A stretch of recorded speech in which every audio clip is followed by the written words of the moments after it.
Alunos do terceiro ano do ensino médio, sejam bem-vindos a mais uma aula de História. Eu sou o professor Alex e hoje nós vamos falar sobre a Guerra Fria. Lembrando que você, neste momento, pode pegar o seu material, o seu caderno, para fazer aí as suas anotações durante esta aula. Lembrando também que posteriormente estarei cobrando conteúdo em nossas atividades e também em nossas provas.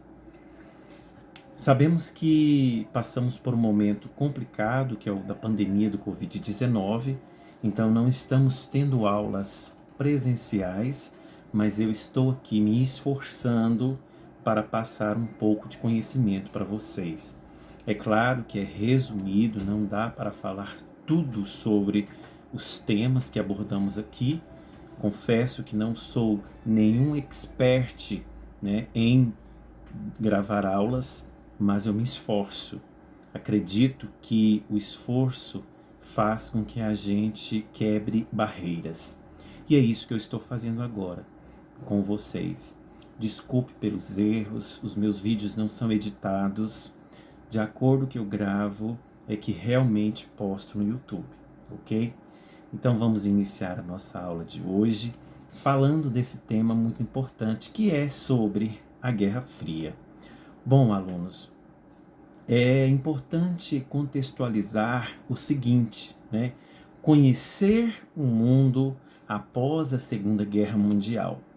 E quando a gente fala do pós-Segunda Guerra Mundial, é importante a gente falar aí da fundação da Organização das Nações Unidas, que é a ONU, A Organização das Nações Unidas, a ONU, que foi, na verdade, a sucessora aí da Liga das Nações, Ela foi criada, Essa Liga das Nações, ela foi criada aí após a Primeira Guerra Mundial, e as esperanças mundiais estavam em torno aí desta Liga das Nações, justamente para reinar a paz entre esses países, principalmente os que participaram na Primeira Guerra Mundial.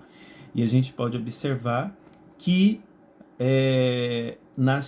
esse termo Nações Unidas ele foi utilizado aí pela primeira vez durante uma reunião em Washington em 1942, abrangendo aí 26 países, A Organização das Nações Unidas, a ONU, ela surgiu aí na Conferência de São Francisco em junho de 1945, com a presença aí de delegados de 50 nações. A sua sede fica aí na cidade, de Nova York. E ela é praticamente aí constituída, Ela é praticamente constituída de uma Assembleia Geral que coordena aí os trabalhos da entidade. Dentro do aspecto que nós estamos aqui analisando, que é a criação da Organização das Nações Unidas, ela é dirigida por um presidente eleito na sessão inicial, que se realiza em setembro de cada ano. E é o principal órgão deliberativo aí, formado pelos representantes aí de todos os países membros. Cada nação tem direito a um voto nas resoluções, Então, o Conselho aí de Segurança, ele é formado de 15 membros, dos quais 5 são permanentes, Que são os Estados Unidos, Rússia, França, Reino Unido e China. Os demais são eleitos, Os demais são eleitos aí por 2 anos, E os membros permanentes têm direito a veto das decisões. E a função do Conselho é a preservação da paz e da segurança das nações, Por que eu estou falando aí da Organização das Nações Unidas, alunos? Justamente para a gente entrar dentro do contexto da Guerra Fria, do que de fato foi a Guerra Fria. Nós sabemos que a Guerra Fria ela aconteceu no pós-Segunda Guerra Mundial. E falarmos de Guerra Fria sem antes mencionarmos aí a ONU seria praticamente deixar essa organização de lado. Então, fiz um pequeno resumo aí do que foi a Organização das Nações Unidas, para que nós possamos agora, de fato, entrar no tema que é a Guerra Fria, ok? Primeira coisa que a gente tem que analisar quando nós falamos da Guerra Fria é que foi aí um conflito político, também ideológico e militar, entre as duas grandes potências no pós-Segunda Guerra Mundial. Agora eu pergunto para vocês, alunos, quais são essas duas grandes potências? Representantes do capitalismo e outro, representantes do comunismo. Então, se você falou Estados Unidos, capitalismo e União Soviética, comunismo, você acertou. Então, praticamente, a Guerra Fria foi um conflito político, ideológico e militar entre as duas grandes potências, Estados Unidos e União Soviética, no pós-Segunda Guerra Mundial. Bom, dentro deste contexto, nós vamos fazer agora, uma viagem aí lá no fim da Segunda Guerra Mundial, Nós vemos aí o primeiro ato, que foi o ataque nuclear aí dos Estados Unidos ao Japão, que deixaram duas cidades arrasadas, que é Hiroshima e Nagasaki. Nós vimos aí também o enfraquecimento das grandes potências europeias. Nós vimos também emergências aí de duas grandes potências, que foi os Estados Unidos capitalista e a União Soviética comunista, E nós vimos também uma bipolaridade mundial, Essa bipolaridade mundial é justamente aí essa disputa, dessas grandes potências, Estados Unidos e União Soviética. Vimos aí a disputa pela hegemonia mundial e é assim, de fato, que inicia a Guerra Fria. Diante desses fatos que eu acabei de falar para vocês, o que seria o capitalismo e o que seria o comunismo dentro desse nosso contexto? É importante, alunos, nós observarmos que a expressão comunismo e socialismo recebem aí significados nem sempre muito precisos, Numa explicação bem resumida, daria para dizer, que, segundo a teoria marxista, o socialismo é uma etapa para se chegar ao comunismo. Este, por sua vez, seria um sistema de organização da sociedade que substituiria o capitalismo, implicando o desaparecimento aí das classes sociais e do próprio Estado. No socialismo, alunos, a sociedade controlaria a produção e a distribuição dos bens em sistema de igualdade e cooperação. Esse processo culminaria aí no comunismo, no qual todos os trabalhadores seriam os proprietários de seus trabalhos e dos bens de produção. Diz a historiadora Cristina Meneghello, da Universidade Estadual de Campinas, aí da Unicamp, os seguinte: mas essas duas expressões também podem assumir outros significados. Pode-se entender o socialismo no sentido mais limitado, significando aí as correntes de pensamentos que se opõem no comunismo por defenderem a democracia. Em contraposição, o comunismo serviria de modelo para a construção de regimes autoritários, afirma o historiador Alexandre Hecker. da Universidade Estadual Paulista, a Unesp, em Assis, na cidade de São Paulo. Diante disso, aluno, o que nós podemos observar? Os especialistas são praticamente unânimes em afirmar que nunca houve um país comunista de fato. Alguns estudiosos vão mais longe e questionam até mesmo a existência de nações socialistas. O que nós devemos observar é que os países ditos comunistas, como Cuba e China, são assim chamados por serem aí, por inspirarem aí nas ideias marxistas de Karl Marx. Contudo, para os críticos de esquerda, esses países sequer poderiam ser chamados de socialistas, por terem estados fortes, nos quais uma burocracia ligada a um partido único exerce o poder em nome dos trabalhadores. Diz aí o sociólogo Marcelo Ridente, também da Unicamp. Concluindo, podemos observar o seguinte, alunos, que logo após a Segunda Guerra Mundial, de 1939 a 1945, formou-se na Europa, sob liderança da União Soviética, um bloco de nações chamadas de comunistas. Esses países tornaram-se ditaduras, promovendo perseguições contra dissidentes. A sociedade comunista, justa e harmônica, concebida por Marx, não foi alcançada, afirma a historiadora Cristina. Dentro desses fatos, alunos, o que nós podemos observar?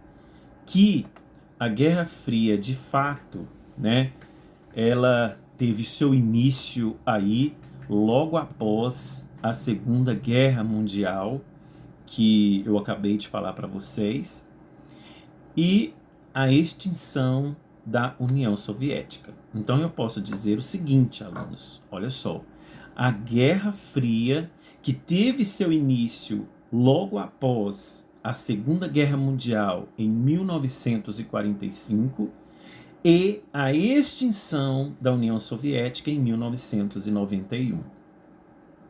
E a designação atribuída ao período histórico aí de disputas estratégicas e conflitos indiretos entre os Estados Unidos e a União Soviética, disputando aí a hegemonia política, o poder político, o poder econômico e também o poder militar no mundo. Então, dentro desse aspecto, nós podemos observar o seguinte: quais foram as causas que houve essa Guerra Fria, Então nós podemos observar o seguinte, caros alunos, que a União Soviética buscava implantar aí o socialismo em outros países para que pudesse expandir a igualdade social baseado na economia planificada. Partido único, que seria o Partido Comunista, a igualdade social e a falta de democracia. Então, a partir do momento que implantaria o Partido Comunista, a gente pode observar que haveria, segundo essas teorias aí do Partido Único, do Partido Comunista, que haveria igualdade social e a falta de democracia. Enquanto os Estados Unidos aí, a outra grande potência mundial, defendia o quê? A expansão do sistema capitalista, baseado na economia de mercado, sistema democrático e propriedade privada. Então são disputas aí pela hegemonia mundial, hegemonia política, hegemonia econômica e também a hegemonia militar. Esses dois países estavam aí nessa disputa justamente para se tornar aí aquele grande líder, né? Aquele que estaria aí sendo o topo aí da vida econômica, da vida política e da vida militar praticamente aí no mundo, né? Diante desse contexto, alunos, nós podemos observar que com o fim da Segunda Guerra Mundial, o contraste aí entre o capitalismo e o socialismo era predominante entre a política, né, entre a ideologia e entre o sistema militar. Apesar da rivalidade aí e tentativa de influências de outros países, os Estados Unidos não conflitou a União Soviética e vice-versa, né, com armamentos.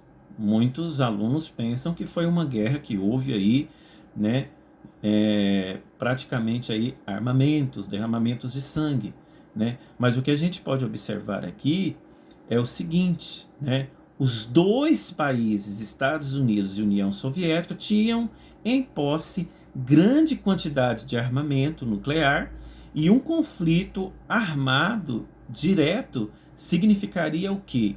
O fim aí dos dois países e possivelmente da vida em nosso planeta. Porém, ambos acabaram alimentando aí conflitos em outros países, como por exemplo na Coreia e no Vietnã. Com o objetivo de reforçar o capitalismo, o presidente dos Estados Unidos, R. Truman, lança o Plano Marshall, né, que era um oferecimento aí de empréstimos com juros baixos e investimentos para os países arrasados na Segunda Guerra Mundial, né? O que aconteceu isso? Inclusive nós já estudamos isso no 9º ano, não sei se vocês lembram. Quem foi meu aluno lembra de eu falar do Plano Marshall, ok? Então o que acontece, né? Esse plano ele foi lançado praticamente aí para recuperar países que foram arrasados durante a Segunda Guerra Mundial, né? Lembrando que era para recuperar a economia desses países, porque era importante aí para os Estados Unidos. Então, a partir desta estratégia, a União Soviética ela criou em 1949, né, o Comecon, né, que era uma espécie de contestação aí ao Plano Marshall, que impedia seus aliados aí socialistas de se interessarem ao favorecimento aí proposto pelo então inimigo político Estados Unidos, né?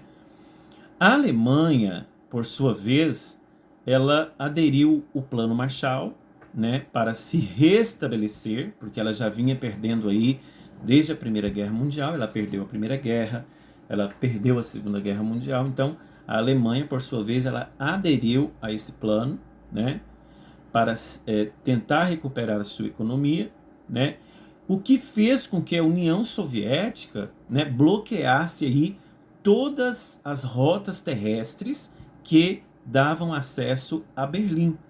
Desta forma, alunos, a Alemanha, apoiada aí pelos Estados Unidos, abastecia sua parte de Berlim por vias aéreas, né, provocando maior insatisfação aí soviética, é o que provocou a divisão aí da Alemanha em Alemanha Oriental e Alemanha Ocidental. Em 1949, os Estados Unidos, juntamente aí com seus aliados, criam a OTAN, que é a Organização do Tratado do Atlântico Norte, que tinha como objetivo manter alianças militares para que estes pudessem se proteger em casos de ataque. Em contrapartida, a União Soviética assina com seus aliados o Pacto de Varsóvia, que também tinha como objetivo a união das forças militares de toda a Europa Oriental. Entre os aliados da OTAN destacam-se os Estados Unidos, Canadá, Grécia, Bélgica, Itália, França, Alemanha Ocidental, Holanda, Áustria, Dinamarca, Inglaterra, Suécia, Espanha, e os aliados do Pacto de Varsóvia destacam-se União Soviética, Polônia, Cuba, Alemanha Oriental, China, Coreia do Norte, Iugoslávia, Tchecoslováquia, Albânia e Romênia. Bom, alunos, vocês devem estar me procurando como que surgiu aí a origem do nome Guerra Fria. Bom, ela olha só a origem do nome. Por que Guerra Fria? Bom, é chamada fria porque não houve uma guerra direta entre as superpotências Estados Unidos e União Soviética, dada a inviabilidade da vitória em uma batalha nuclear. Foi o que a gente acabou de ver aí anteriormente. Isso poderia deixar essas duas potências arrasadas, inclusive poderia correr o risco de desaparecer do planeta, uma vez que seria praticamente uma batalha nuclear. Houve aí envolvimentos indiretos, como a Guerra da Coreia e a Guerra do Vietnã, né? A Guerra da Coreia foi entre os anos de 1951 a 1953, né? A Coreia, ela foi palco aí de um conflito armado de grandes proporções. Após a Revolução Maoísta ocorrida na China, a Coreia sofre pressões, né, para adotar o sistema socialista em todo o seu território. A região sul da Coreia resiste e, com o apoio militar dos Estados Unidos, defende aí os seus interesses. A guerra dura 2 anos e termina em 1953, com a divisão aí da Coreia no paralelo 38. A Coreia do Norte ficou sob influência soviética e com um sistema socialista, enquanto a Coreia do Sul manteve o sistema capitalista. A Guerra do Vietnã, né, que foi também um envolvimento indireto dentro da Guerra Fria, ela praticamente ocorreu entre os anos de 1959 até 1975 e contou aí com a intervenção direta dos Estados Unidos e da União Soviética. Os soldados norte-americanos, apesar de todo o aparato tecnológico, tiveram dificuldades em enfrentar aí os soldados e os soldados aí do Vietnã, apoiados aí pelos soviéticos. Nas florestas tropicais, né, do país, milhares de pessoas, entre civis e militares, morreram nos combates. Os Estados Unidos aí saíram derrotados e tiveram que abandonar o território vietnamita de forma vergonhosa em 1975. O Vietnã passou, então, a ser socialista. Alunos, como que de fato aconteceu o fim da Guerra Fria? Bom, a falta de democracia, o atraso econômico e a crise nas repúblicas soviéticas acabaram por acelerar aí a crise do socialismo.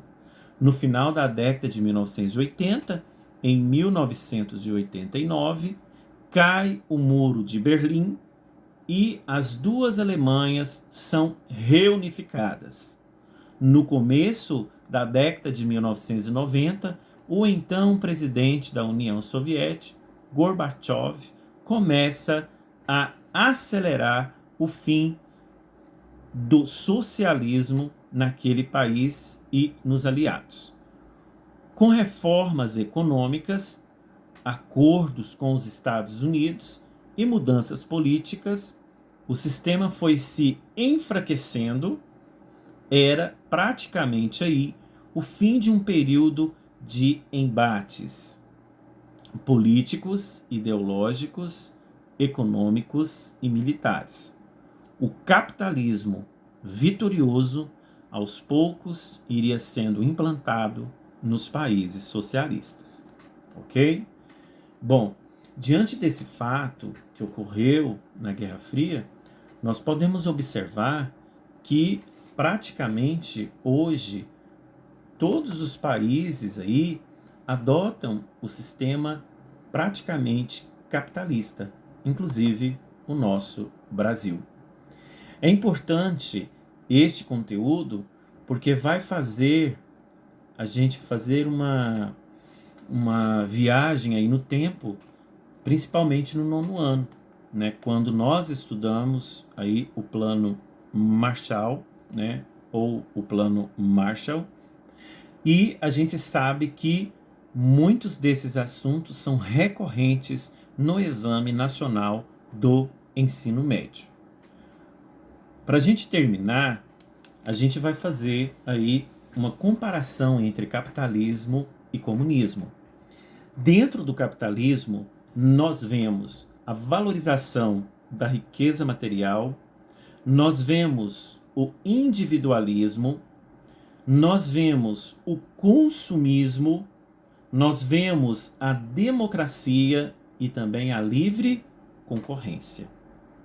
Se nós observarmos o capitalismo, né, a gente pode analisar que ele valoriza os bens de produção, ele valoriza o capital, ele valoriza o dinheiro.